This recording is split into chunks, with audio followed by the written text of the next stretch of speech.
إبراهيم إنك حميد مجيد اللهم بارك على محمد وعلى آل محمد كما باركت على إبراهيم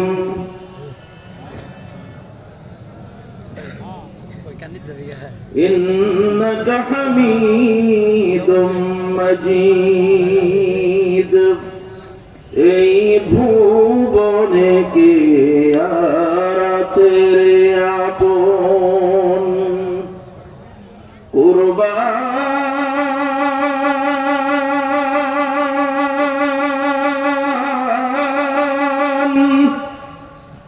কুরবান করে দেব যারে জীবন এই ভুবনে কে আর আছে রে আপন এই ভুবনে কে আর আছে রে আপন ধরায় এলাম আমি যারি দয়ায় চলে যাব ফের তারি ইশারায়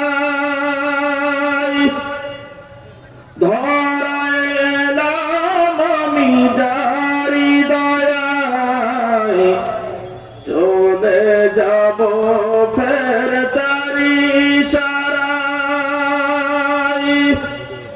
তারা হাতে সপেছি জীবন মরণ তারা হাতে সপেছি জীবন মরণ কুরবান করে দেব যারে জীবন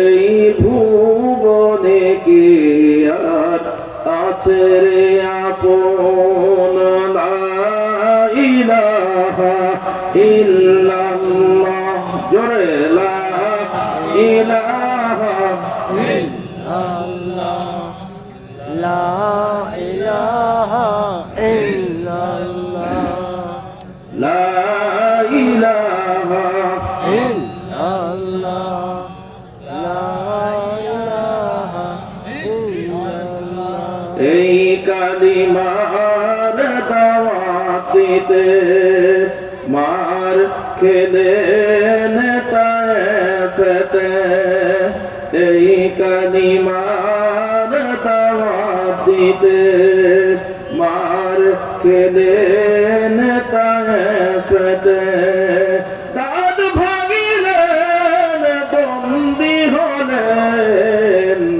ঘর ছেড়ে গেলেন মদিনাতে লা ইলাহা ইল্লাল্লাহ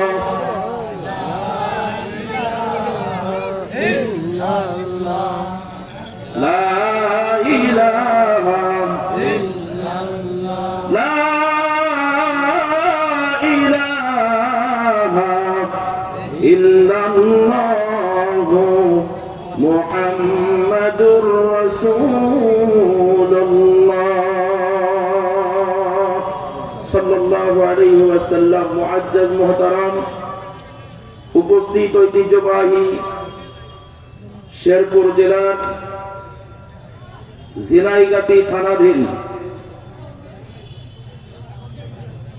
ঐতিহ্যবাহী জামিয়া ইসলামিয়া মদিনাতুল উলুম মাদ্রাসা ও এতিমখানা কর্তৃক আয়োজিত বার্ষিক কোরআনী মাহফিলের সম্মানিত সভাপতি সর্বজন শ্রদ্ধা ভাজন অত্র জামিয়ার সুযোগ্য সভাপতি জনাব মোহাম্মদ আমিনুল ইসলাম বাদশা সাহেব, আজকের মাহফিলে আমন্ত্রিত প্রধান অতিথি, বিশেষ অতিথি মহোদয়, আমন্ত্রিত উলামায়ে কেরাম, উপস্থিত আছেন মুসলিম জাতির গর্বিত সন্তান জানা বাজানা আর অন্যান্য উলামায়ে হযরত। বয়োজ্যেষ্ঠ বয়োকনিষ্ঠ জ্ঞানী গুণী সুধীজন ভাই ও বাবাজিরা, পর্দা নিশানি অবলা সরলা মা ও বোনেরা, প্রশাসনের দায়িত্বে নিয়োজিত আছেন সর্বস্তরের কর্মকর্তা কর্মচারী ভাইরা, প্রিয় এলাকাবাসী, আলোচনার প্রারম্ভে আপনাদের কাছ থেকে আন্তরিক দোয়া পাওয়ার নিমিত্তে আবারও ভক্তিপূর্ণ মুবারকবাদ জানাই অন্তরের অন্তরস্থল থেকে। আসসালামু আলাইকুম ওয়া রাহমাতুল্লাহি ওয়া বারাকাতুহু। ওয়া আলাইকুম আসসালাম রাহমাতুল্লাহি ওয়া বারাকাতুহু। আল্লাহ তাবারক ওয়া তাআলা দরবারে শুকরিয়া আদায় করছি যে মহান আল্লাহ রাব্বুল আলামিন আপনাকে আমাকে এই মুহূর্তে, যেই সময় অনেক মানুষেরা অসুস্থতার কারণে হাসপাতালে পড়ে আছেন, অনেক মানুষ কারণে অকারণে কারাগারে আবদ্ধ হয়ে আছেন, এলাকার হাজার হাজার মুসলিম নরনারীর ভিতর থেকে যেই মুনিব আমাদেরকে এই মুহূর্তে স্বাধীন চিন্তা চেতনা নিয়ে হেন সন্দিক্ষণে এই জান্নাতি পরিবেশে আসার বসার তৌফিক দান করেছেন, সেই মহান মুনিবের দরবারে শুকরগুজার করছি আলহামদুলিল্লাহ। আলহামদুলিল্লাহ। আর একটু জোরে বলা যাবে না আলহামদুলিল্লাহ? আলহামদুলিল্লাহ। দরুদ ও সালাম মানবতার মুক্তির দিশারি, উম্মতের কান্ডারি, আপনার আমার নবী শাফাআতুন নবী সাল্লু আলা নবী, যার জীবন আদর্শ পালন করলেই প্রকৃত মুসলমান হওয়া যায়, যার জীবন আদর্শ বাস্তবায়নের লক্ষ্যে অত্র জামিয়াটি প্রতিষ্ঠিত করা হয়েছে, আজকের মাহফিলের আয়োজন করা হয়েছে এবং আমরা এসেছি। তিনি হলেন আপনার আমার নবী জনাবে মুহাম্মদুর রাসূলুল্লাহ সাল্লাল্লাহু আলাইহি ওয়াসাল্লাম। সম্মানিত হাজিরিন, সন্ধ্যা থেকে এ পর্যন্ত বিভিন্ন উলামায়ে হযরতের কাছ থেকে কোরআন সুন্নাহর দিক নির্দেশনামূলক তথ্যবহুল আলোচনা শুনেছেন। আমিও গুনাহগার মেসেজ নালায়েক আপনাদের পায়ের ধুলির অধম আলোচনা করে বুঝাইবো, হয়তো এমন ইলম আমার ভিতরে নাই, তবুও দাওয়াতে মেহমান হিসাবে এসেছি। যতটুকু কনফিডেন্স আছে সেদিকে লক্ষ্য রেখে আল্লাহ তাআলার একান্ত নিয়ামতের আশায়, আপনাদের বিশেষ দোয়ার প্রত্যাশায় আজকের মাহফিলের হক আদায়ের নিমিত্তে পবিত্র কোরআনুল কারীমের 51 নম্বর সূরা 56 নম্বর আয়াত সূরাতুল জারিয়ার অতীব পরিচিত চেনা জানা একটা আয়াত তেলাওয়াত করেছি। তেলাওয়াতকৃত আয়াতের উপরে তাফসীরের হাইসিয়াতে শিক্ষণীয় কিছু কথা বলার নিয়ত করেছি। আল্লাহ পাক আমাকে বলার, আপনাদের শোনার, সে অনুযায়ী সকলকে বাস্তব জীবনে আমল করা তৌফিক দান করুন। সবাই বলুন আল্লাহুম্মা আমিন। সম্মানিত হাজিরিন, আজকের মাহফিলে আপনারা যারা এসেছেন, এখান থেকে 100 বছর আগে আমরা কি কেউ এই পৃথিবীতে ছিলাম? না। কথা আওয়াজ দিয়ে বলেন ছিলাম না। না। আবার এখান থেকে 100 বছর পরে এখানে যতজন মানুষ উপস্থিত আছি, একজন মানুষও কি থাকবো? না। তাহলে আমরা 100 বছর আগে ছিলাম না, আবার 100 বছর পরেও থাকবো না। মাঝখানে আপনাকে আমাকে যিনি পাঠিয়েছেন এই পৃথিবীতে, মায়ার পৃথিবীতে, জোরে আওয়াজ দিয়ে বলেন তিনি কে? আল্লাহ। আর জোরে আওয়াজ দিয়ে বলেন তিনি কে? আল্লাহ তাবারক ওয়া তাআলা আপনাকে আমাকে এই মায়ার পৃথিবীতে তাহলে পাঠালেন কেন? এই অল্প সময়ের জন্য। এই পৃথিবী বড় মায়ার জায়গা। জন্মের পর থেকে আস্তে আস্তে করে পৃথিবীর অনেক কিছুর পর আপনার আমার মায়া তৈরি হলো। হিসাব মিলিয়ে দেখলাম জন্মের কিছুদিন পরে মায়ের পরে মায়া তৈরি হলো বেশি, বাবার পরে মায়া তৈরি হলো, সময়ের ব্যবধানে পরিবারের অন্যান্য মানুষের পরে মায়া তৈরি হলো, আস্তে করে বড় হলাম তো ভাই বোনের পরে মায়া তৈরি হচ্ছে, আল্লাহু আকবার, বন্ধুদের পরে মায়া তৈরি হলো, যৌবন পেয়েছি এরপরে বিবাহ করলাম, স্ত্রীর পরে মায়া তৈরি হয়ে গেল। সময়ের ব্যবধানে আল্লাহ তাআলা ওরস থেকে সন্তান দিলেন, সন্তানের পরে মায়া তৈরি হয়ে গেল। সংসার জীবন চলছে তো আল্লাহু আকবার, একটা বাড়ি বানিয়েছি, বাড়ির পরে মায়া তৈরি হয়, গাড়ির পরে মায়া তৈরি হয়, একটা গাছ লাগাইলে গাছের পরে মায়া তৈরি হয়, ফসল লাগাইলে ফসলের পরে মায়া তৈরি হয়, ব্যবসা বাণিজ্য করলে ব্যবসা প্রতিষ্ঠানের পরে মায়া তৈরি হয়। প্রশ্ন হলো মায়ার আল্লাহ এই মায়ার পৃথিবী থেকে আবার কেন তুমি আমাকে নিয়ে চলে যাবে? কখন চলে যাব জানি না। এ মায়ার পৃথিবীর সব কিছু রেখে হঠাৎ এক সময় আল্লাহ তাবারক ওয়া তাআলা আপনাকে আমাকে নিয়ে চলে যাবেন। প্রশ্ন হলো, মায়ার আল্লাহ, এই পৃথিবীতে ছিলাম না, আবার এক সময় থাকবো না, তাহলে মাঝখানের সময়টা আল্লাহ তুমি আমাকে কেন দুনিয়ায় পাঠাইলা? নিশ্চয় আমার আল্লাহ একটা উদ্দেশ্য নিয়ে দুনিয়ায় পাঠিয়েছেন। কথা আওয়াজ দিয়ে বলেন, ঠিক না বেটি? আল্লাহ রাব্বুল আলামিন আসমান জমিন লৌহ কলম চন্দ্র সূর্য গ্রহ নক্ষত্র আলো বাতাস দিন রাত নবমণ্ডল ভূমণ্ডলে আমার আল্লাহ যা কিছু বানিয়েছেন কোন না কোন কারণে বানিয়েছেন। তবে যাকে যেই কারণে বানিয়েছেন মাখলুক প্রতিটা সময় তার যথার্থ কারণ দ্বারা পালন করে চলছে।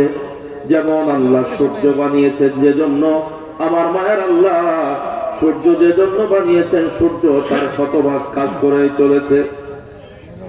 আল্লাহ তাআলা আকাশ যে জন্য বানিয়েছেন, আকাশ তার কাজ করেই চলেছে। জমিন বানিয়েছেন যে জন্য, জমিন সর্বক্ষণিক তার শতভাগ দায়িত্ব পালন করে যাচ্ছেন। আল্লাহ আগুন বানিয়েছেন তাপ দেওয়ার জন্য, আগুন কোনোদিন ঠান্ডা দেয় না, সব সময় গরম দেয়। আল্লাহ বাতাস বানিয়েছেন যে জন্য, বাতাস তার শতভাগ দায়িত্ব পালন করে যাচ্ছে। এই মর্মে আমার আল্লাহ রাব্বুল আলামিন বলেন, সাব্বাহা লিল্লাহি মা ফিস সামাওয়াতি ওয়া মা ফিল আরদ। আসমান জমিনের আল্লাহ রাব্বুল আলামিন বলেন, আমি যা সৃষ্টি করেছি সর্বক্ষণিক আমি আল্লাহ তাআলার তাসবিহ তারা পড়েই চলেছে। তবে আমার আল্লাহ দুঃখ করে অন্য জায়গায় বলছেন, পৃথিবীতে যত মাখলুক আমি বানিয়েছি সব মাখলুকের ভিতরে শুধুমাত্র দুইটা মাখলুক আল্লাহ তাআলার নাফরমানি করে চলে। এই পৃথিবীতে আল্লাহ যত প্রাণী পাঠিয়েছেন শুধুমাত্র দুইটা প্রাণী তাদের মন যা চাই তাই করে, বরং জীবনের মালিক রব যা বলেছেন যে জন্য পাঠিয়েছেন সেটা করে না। এই দুইটা প্রাণী হলো একটা জিন আর একটা ইনসান তথা মানুষ। তাই আমার মায়ের আল্লাহ ডাক দিয়ে বলছেন, মানুষ তুমি শোনো, ও জিন তুমি শোনো, তোমাদের জন্য নসিহত স্মরণ করিয়ে দিচ্ছি। তোমাকে আমি আল্লাহ অকারণে দুনিয়ায় পাঠাই নাই। মা খালাকতুল জিন্না ওয়াল ইনসা ইল্লা লিয়াবুদুন।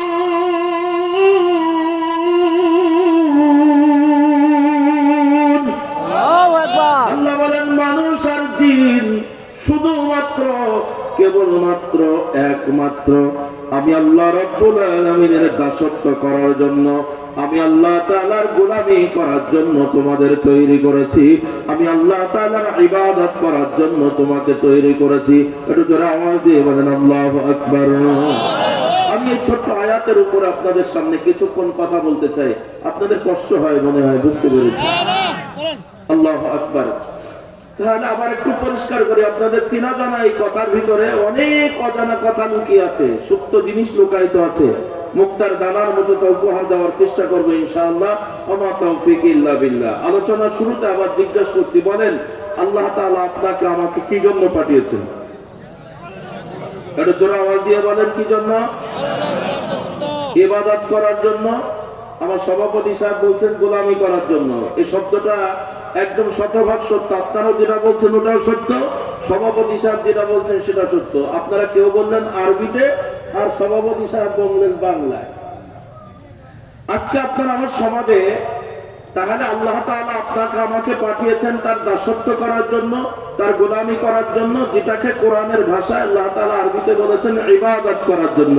ইল্লা লিয়াবুদুন, শুধুমাত্র আমি আল্লাহ তাআলা ইবাদত তথা দাসত্ব করার জন্য আল্লাহ পাঠিয়েছেন। কিন্তু আজকে আপনারা আমার সমাজের মানুষ, আমরা বাঙালি মুসলমান, বিশেষ করে বাংলাদেশ কেন্দ্রিক কথা বলি, পৃথিবীর অন্য দেশের কথা নাই বা বলি। আমরা বিশেষ করে তাকিয়ে দেখেন আমাদের ডাইনে বামে সামনে পেছনে যত মানুষ আছেন, তাই আমরা সর্বস্তরের মানুষ। আল্লাহ তাআলা যে জন্য পাঠিয়েছেন দেখেন আমরা কি পরিমাণ করি। আল্লাহ তাআলার দাসত্ব, আল্লাহ তাআলার গোলামি, আল্লাহ তাআলার হুকুম পালন করা, অর্থাৎ গোটা কোরআনুল কারীমের বিসমিল্লাহর বা থেকে শুরু করে মিনাল জিন্নাতি ওয়ান নাসের সিন পর্যন্ত গোটা কোরআনুল কারীমের কথাগুলো একটু আওয়াজ দিয়ে বলেন তো কার কথা? আল্লাহ। আর ওপর আওয়াজ দিয়ে বলেন কার কথা? আল্লাহ নবীর কথা। তাহলে যদি কোনো ব্যক্তি বলে আল্লাহ তাআলা আমাকে পাঠিয়েছেন আল্লাহ তাআলার গোলামি করার জন্য, গোলাম কাকে বলে? মালিকের কথা মতো যে শতভাগ চলে। একটু কথা আওয়াজ দিয়ে বলেন ঠিক না বেঠিক? এখন আজকের মাহফিলে আপনারা যারা আছেন, আমরা আল্লাহর গোলাম বলে দাবিদার নাকি শয়তানের গোলাম? আল্লাহ। একটু জোরে আওয়াজ দিয়ে বলেন। আল্লাহ। তাহলে আল্লাহর গোলাম হওয়ার জন্য এ কোরআন পরিপূর্ণ মানতে হবে নাকি আংশিক মানতে হবে? একটু জোরে আওয়াজ দিয়ে বলেন। তাহলে আল্লাহ যে জন্য পাঠিয়েছেন আল্লাহর হুকুম জোরে আওয়াজ দিয়ে বলেন পরিপূর্ণ নাকি আংশিক? আচ্ছা, যারা যারা পরিপূর্ণ পক্ষে আছেন একটু হাত দেখান তো, আমার ভাষা বোঝা যায়। একটু জোরে আওয়াজ দেবেন। কোরআনের পক্ষে যারা আছেন জোরে আওয়াজ দেন।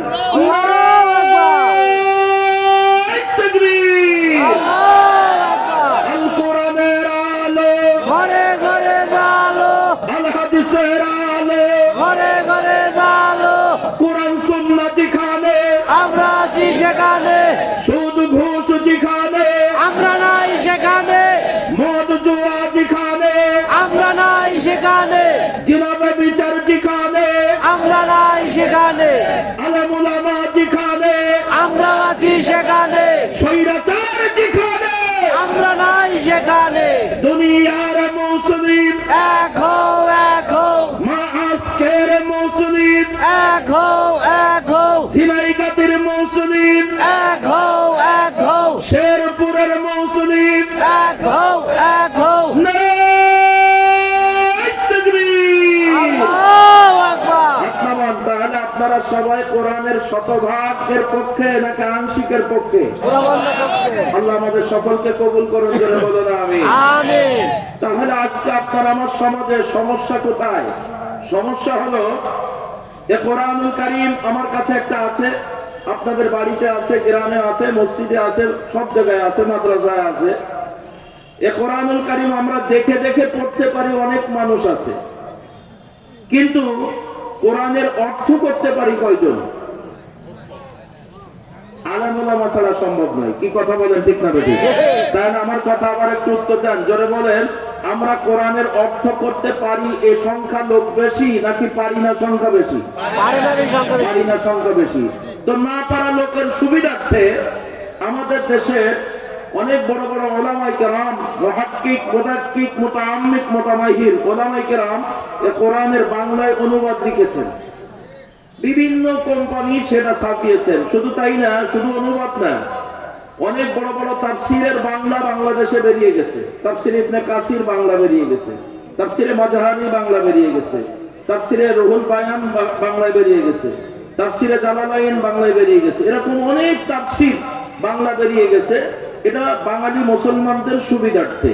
ওভারঅল আমি বাংলাদেশ যারা চালায়, সারা বাংলাদেশ যারা নিয়ন্ত্রণ করে, উল্লেখযোগ্য ভাবে বলছি, দেখেন আপনাদের শেরপুর জেলার সবচেয়ে যিনি প্রশাসনিক কর্মকর্তা, যিনি সবচেয়ে পাওয়ারফুল, তিনি হলেন জেলা প্রশাসক। আমরা সহজ ভাষায় বলি ডিসি। আমাদের দেশের ডিসি সাহেবরা তারা বিসিএস ক্যাডারের অফিসার, আধুনিক শিক্ষায় সুশিক্ষিত, সর্বোচ্চ ডিগ্রি নিয়েছেন। ওনারা কোরআনুল কারীম পড়েন কিন্তু কোরআনের অর্থ জানেন না। তাই অনেক আমি এরকম সচেতন মানুষের কাছে দেখেছি, তাদের কাছে বাংলায় অর্থ করা কোরআন পাওয়া যায়। এবার যদি পুলিশের মধ্যে আসেন, সবচেয়ে পাওয়ারফুল যিনি আমাদের জেলার মধ্যে, তিনি হলেন একজন এসপি। এসপির নিচে যিনি আছেন এডিশনাল এসপি। থানার মধ্যে যিনি প্রশাসনিক সবচেয়ে বড় কর্মকর্তা, তিনি হলেন টিওনো। এরপরে পুলিশের মধ্যে যিনি আছেন, তিনি আছেন ওসি। আবার ওদিকে ভূমি কাজ, জমি জমার ব্যাপারে যিনি আছেন, উনি হলেন এসিল্যান্ড, উনিও বিসিএস ক্যাডারের অফিসার। আবার পাওয়ারফুল মৎস্য অধিদপ্তরে যারা আছেন, মৎস্য অফিসার, উনিও বিসিএস ক্যাডারের অফিসার। এ ধরনের যারা আমাদেরকে নিয়ন্ত্রণ করে, ওভারঅল একজন উপজেলা চেয়ারম্যান, আমাদের সভাপতি সাহেব উপজেলা চেয়ারম্যান, উনিও জেনারেল শিক্ষিত মানুষ। কোরআন শরীফ উনি পড়তে পারবেন কিন্তু হয়তো অনুবাদ করতে ওনার জন্য কষ্টকর। বলেন ঠিক না ঠিক? এরকম যারা আমাদের দেশটাকে নিয়ন্ত্রণ করে, আমরা যাদের দ্বারা শাসিত, একটা মেম্বার, একজন চেয়ারম্যান, একজন এমপি, একজন মন্ত্রী, এভাবে আপনি যদি সচিব পর্যন্ত এগিয়ে যান, একদম যতদূর পর্যন্ত আমাদের দেশটা যারা নিয়ন্ত্রণ করছে অধিকাংশ সবাই মুসলমান, কিন্তু দুঃখ হলো এই মুসলমানগুলো কোরআন শরীফ দেখে দেখে অনেকেই পড়তে পারে, বা 100 জনের মধ্যে একজনও কোরআনের অনুবাদ করতে পারে না। সমস্যা কোথায় দেখেন? আল্লাহ তাআলা আপনাকে আমাকে পাঠিয়েছেন, একটু জোরে আওয়াজ দিয়ে বলেন কি করার জন্য? ইবাদত করার জন্য। এই যে ইবাদত শব্দটা হলো আমাদের একটা মহামারী সমস্যা। লিক কোথায়? আমাদের সমস্যা কোথায়?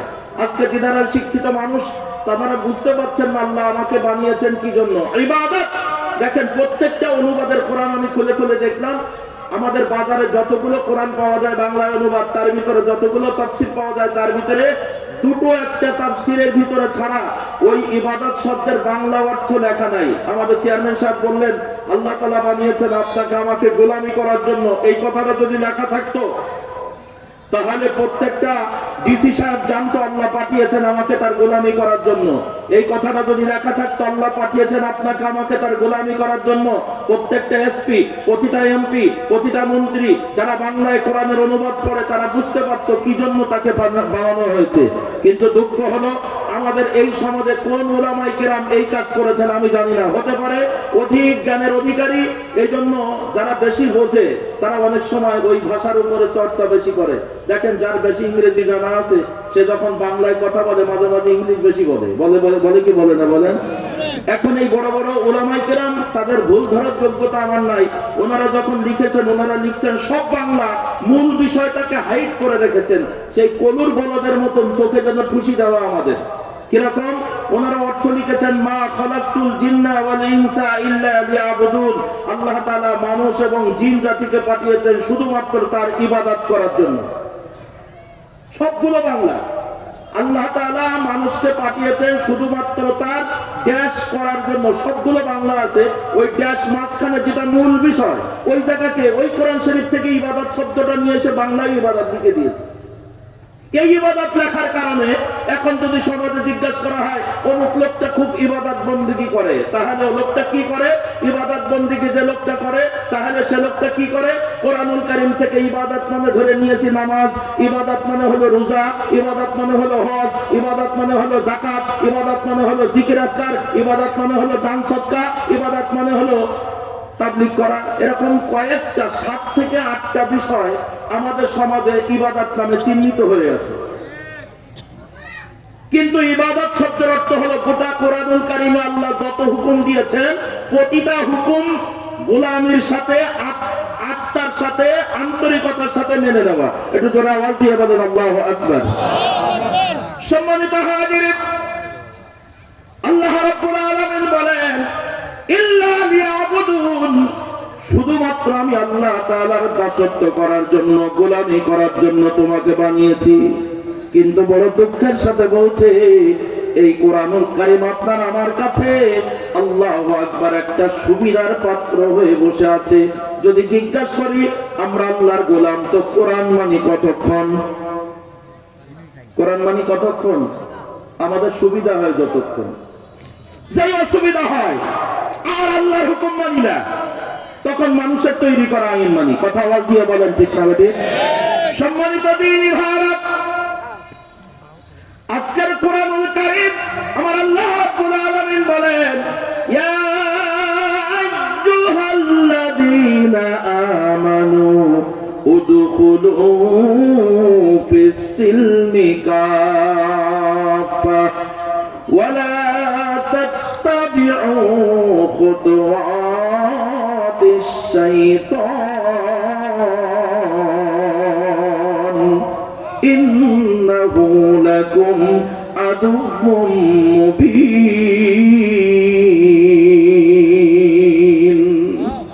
আল্লাহ রাব্বুল আলামিন বলেন ঈমানদারেরা তোমরা পরিপূর্ণভাবে কোরআন সুন্নাহর মধ্যে প্রবেশ করো। খবরদার কোরআন সুন্নাহর বাইরে ওটা শয়তানের পথ। কোরআন সুন্নাহর বাইরে যত মত যত পথ ওটা শয়তানের রাস্তা। খবরদার এই শয়তানের রাস্তা তোমরা অনুসরণ করো না, শয়তানের রাস্তায় তোমরা চলো না। ইন্নাহু লাকুম আদুউম মুবিন। কোরআন সুন্নাহর বাইরে যেই রাস্তা যেই মত আর পথ, এই শয়তান তোমাদের প্রকাশ্য দুশমন। এটা জোরে বলেন কে বলেছেন? আরো জোরে আওয়াজ দিয়ে বলেন, কে বলেছেন? এ কথা জানার পর আজকে মাহফিলে আপনারা যারা আছেন, আমি আলোচনা শুরু করার আগে আমার একটু প্রশ্ন করি, বলেন তো আমরা কার গোলাম? আরো জোরে আওয়াজ দিয়ে বলেন। আচ্ছা বলেন তো, ইবলিস আল্লাহর কয়টা হুকুম অমান্য করার কারণে শয়তান হয়েছিল? আরো জোরে আওয়াজ দিয়ে বলেন। ইবলিস যদি আল্লাহর একটা হুকুম অমান্য করার কারণে শয়তান হয়, তাহলে আপনি আমি আল্লাহর হুকুম সব মানি না সব বাদ দেই? তাহলে ইবলিস যদি আল্লাহর একটা হুকুম অমান্য করার কারণে শয়তান হয়, তাহলে আল্লাহর হুকুম অমান্য করে ইচ্ছা মতো যারা চলি, আমরা কত নম্বর শয়তান? আমার মনে হয় ক্যালকুলেটারে হিসাব করে পাওয়া যাবে। এটা কথা আওয়াজ দিয়ে বলেন, ঠিক না বেঠিক? আজকের মাহফিলে আপনারা যারা আল্লাহর গোলাম, একটু হাত দেখান তো। একটু জোরে আওয়াজ দেন, জোরে আওয়াজ দেন। আল্লাহর গোলামের নারায়ে তাকবীর। তবে আমি এখন কোরআনুল কারীম থেকে অল্প সময়ের মধ্যে প্রমাণ করব, আমরা অধিকাংশ মানুষ বাংলাদেশের মুসলমান, আমরা অধিকাংশ মানুষ মুসলমান বলে দাবি করেছি, কিন্তু আমরা আল্লাহর গোলাম নই, আমরা অধিকাংশ মানুষ শয়তানের গোলাম। একটু জোরে বলেন, ঠিক না বেঠিক? প্রমাণ নেন তাহলে। সম্মানিত হাজিরিন, এই কোরআনকে পরিপূর্ণ মানা লাগে। এই কোরআন থেকে আল্লাহর কোন বিধিবিধান ইচ্ছাকৃত ভাবে তুচ্ছ তাচ্ছিল্য করলে, অবজ্ঞা করলে, অমান্য করলে তার ঈমান থাকে না, লোকটা আল্লাহর গোলাম থাকে না, লোকটা কাফের হয়ে যায়, লোকটা মুরতাদ হয়ে যায়। আজকের মাহফিলে আমরা যারা আছি, একটু বিনয়ের সাথে সকলের দিকে তাকাই। গোটা কোরআনুল কারীম আমি গবেষণা করে দেখলাম, এই কোরআন আপনার আমার কাছে তিনটা ভাগে ভাগ হয়ে আছে। একটু জোরে আওয়াজ দিয়ে বলেন, কয়টা ভাগ? এই তিনটা ভাগ করে গিয়েছিল ব্রিটিশের সময়। ব্রিটিশ আপনার আমার দেশে এই কোরআনকে মুসলমানদের মানার জন্য উপযোগী করে নাই। আপনাকে আমাকে যখন শাসন করেছে, তখন কোরআনের কয়েকটা বিধান আপনার আমার সমাজে চালু রেখেছে, আর বাকি আল্লাহর বিধানগুলো মানার কোনো সুযোগ আপনাকে আমাকে দেয় নাই। ব্রিটিশের সময় আপনি আমার মুসলমানেরা, এখানে যারা বয়স্ক মানুষ আছেন, হিসাব মিলিয়ে দেখেন, ব্রিটিশ পিরিয়ডে ব্রিটিশদের যারা আল্লাহু আকবার জমিদার ছিল, জমিদারের বাড়ির সামনে দিয়ে মুসলমানরা জুতা পায়ে দিয়ে হাঁটতে পারতো না। কথা আওয়াজ দিয়ে বলেন, ঠিক না বেঠিক? ব্রিটিশ এদের যখন শাসন করেছে, আল্লাহু আকবার, আমরা আল্লাহর গোলাম হইতে থাকতে পারি না। আমরা এখনো ব্রিটিশের গোলাম, আমরা এখনো শয়তানের গোলাম। তার বাস্তব প্রমাণ করে দেয়। একটু তাকান, ব্রিটিশ যখন আপনাকে আমাকে এই দেশটাকে শাসন করেছে, আমাদের সমাজের কোন মানুষ হাতে ঘড়ি দিয়ে কোন মুসলমান জমিদারের বাড়ির সামনে দিয়ে যেতে পারে নাই। কথা আওয়াজ দিয়ে বলেন, ঠিক না বেঠিক? ছাতা মাথায় দিয়ে যেতে পারে নাই, ভালো জামা গায়ে দিয়ে যেতে পারে নাই, চোখে চশমা দিয়ে হাঁটতে পারে নাই। আজকের মজলিস আপনারা যারা আছে, ঠিক সেই সময় এই বাংলার মুসলমানদেরকে কিছু কোরআনের বিধান না মানলে সব মানুষকে নিয়ন্ত্রণ করা যায় না। তাই কোরআনের কয়েকটা বিধান এই বাংলার মুসলমানরা মানবে এমন একটা সুযোগ করে ব্রিটিশ এই কোরআনের তিনটা গেট বানিয়ে রেখে গেছে। আজও সেই তিনটা গেট আমরা তুলতে পারি নাই। আমি হিসাব বলে দিচ্ছি শোনেন। ব্রিটিশ যখন এই দেশ থেকে চলে গেল, এরপরে আমাদের দেশটা শাসন করলো পাকিস্তান। পশ্চিম পাকিস্তান শাসন করেছে এই পূর্ব পাকিস্তানকে। একটু কথা আওয়াজ দিয়ে বলেন, ঠিক না বেঠিক? এখানে অনেক মানুষ আছেন তারা পাকিস্তানি। আমাদের সভাপতি সাহেব পাকিস্তানে জন্ম নিছে, এখন আমাদের দেশে থাকে না, আর কিছুদিন আল্লাহ হায়াত দিন। এটা অনেক পাকিস্তানি দেখা যাচ্ছে। এসব পাকিস্তানে জন্ম নিয়েছে, আমাদের বাংলাদেশে থাকেন, আর বাড়াবাড়ি করেন না, অনেক করেছেন, ভালো হয়েছেন। আমি যে কথা বলছিলাম, তো পাকিস্তান এ দেশটা যখন শাসন করেছে, ঠিক একই ভাবে ওই সেই ব্রিটিশের বেড়াজালের মধ্যে রয়ে গেছে কোরআনের তিনটা গেট বানানো আছে। গেট এখনো আমরা খুলতে পারি নাই। লক্ষ্য করে আজও বাংলাদেশ 54 বছর বাংলাদেশের বয়স হয়ে গেল, লাল সবুজের পতাকায় বাংলাদেশে উঠলো, স্বাধীন হলাম আমরা, কিন্তু ব্রিটিশের সেই আল্লাহু আকবার সেই চক্র থেকে এখনো বের হতে পারি নাই। আজকে বাংলাদেশে আমরা শতকরা 92% মুসলমান। আমরা সবাই বলছি আল্লাহ তাআলা আপনাকে আমাকে পাঠিয়েছেন তার গোলামি করার জন্য, কিন্তু গোলামি করবেন কেমন করে? কোরআনে তো 3টা গেট বানানো আছে, একটা গেট খোলা আছে সব সময়, আপনি যাইতে পারবেন আসতে পারবেন। কোরআনের আরেকটা গেট আছে, ওই গেটে আপনাকে সময়ের ব্যবধানে ঢুকতেই হবে, কোনো অবস্থাতে না ঢুকে লাইন নাই, ঢোকাই লাগবে। কোরআনের আরেকটা গেট আছে, ওই গেটের মধ্যে বেশি জিনিস আছে, ওই গেটটার ভিতরে দামি দামি অসংখ্য জিনিস আছে, ওই গেটের মধ্যে আপনি ঢুকতে পারবেন না। বরং গেটটা ব্রিটিশ এমন তালা দিয়ে চলে গেছে, আজ পর্যন্ত ওই গেটের তালা খোলার মতন চাবি এই দেশে আবিষ্কার করা হয় নাই। সেটা কোথায়? আমি আব্দুস সামাদ আজাদ আপনাদের সামনে বলি, হয়তো বা কোনোদিন শোনেন নাই, একটু মস্তিষ্ক পরিষ্কার করেন। আমরা আল্লাহর গোলাম যদি হতে চাই, একটু জোরে আওয়াজ দিয়ে বলেন কোরআনুল কারীম